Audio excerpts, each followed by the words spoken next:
Welcome to another episode of Video Store Memoirs. I'm your host, Kevin Selena, here with a solo take here on a movie I just recently watched. Today we're going to be talking about Netflix's latest thriller adventure movie called Damsel, starring Millie Bobby Brown. So before we get into the story and all that, let's go to our friends at IMDb and give you a brief synopsis of what the movie's all about here. A dutiful damsel agrees to marry a handsome prince, only to find the royal family has recruited her as a sacrifice to repay an ancient debt. Straight to the point. I'm very good, very civil, right? Right, it hits all the notes right there. All right, let's get into this.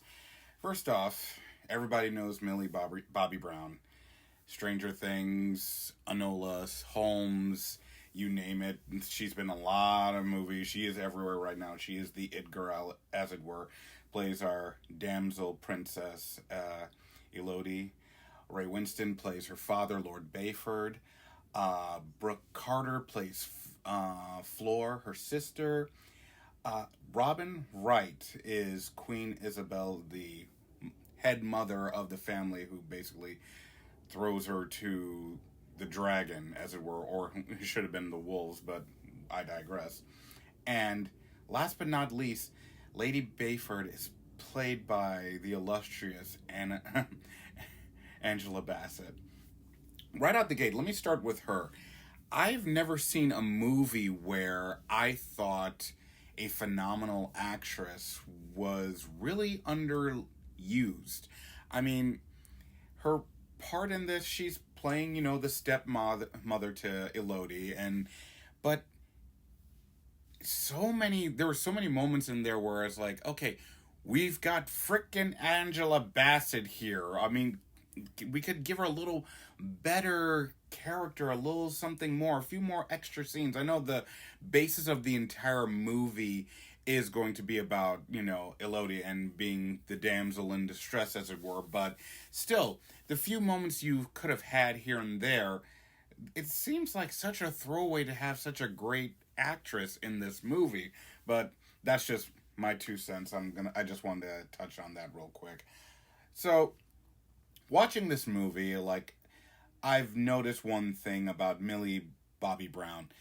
She does not like to really play the damsel in distress. She likes playing the strong, intelligent, get out of my way or I will move you type characters. And this is another one of those type of roles for her where even in the case of being basically handed over to the family, the movie starts off with, this is one of those arranged marriages, one kingdom is joining with another kingdom.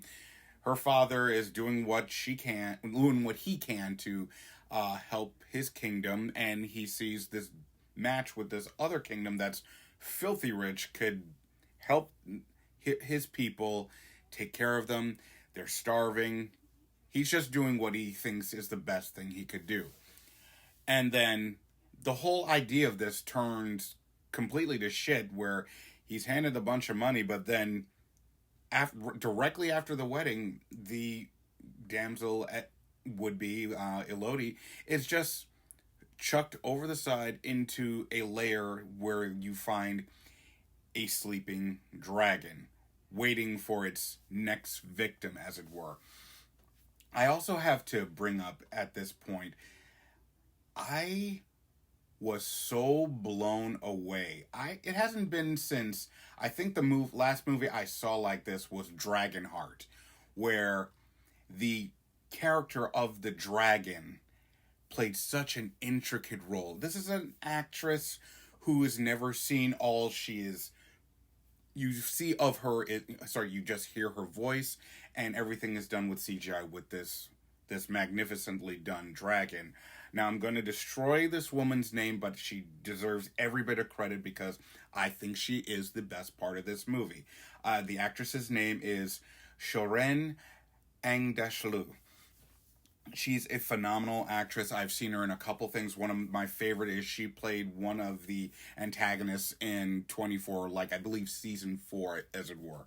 But her presence with just her voice, taking command and being intimidating, the sound effect that they did with her voice echoing in this her lair, this cave as it were, it's a great setup.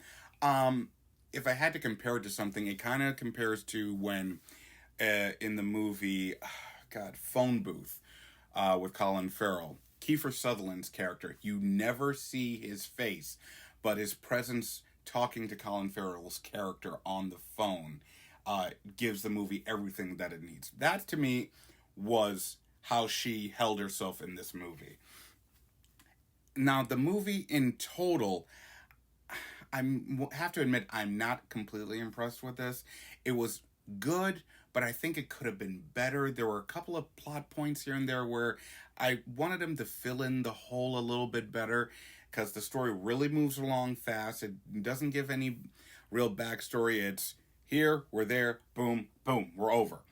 So, I mean, Millie Bobby Brown does a good job. She holds her character, and beside, like, honestly, with the name of the movie being Damsel, the whole idea behind this movie is for her to be anything but, and she does that.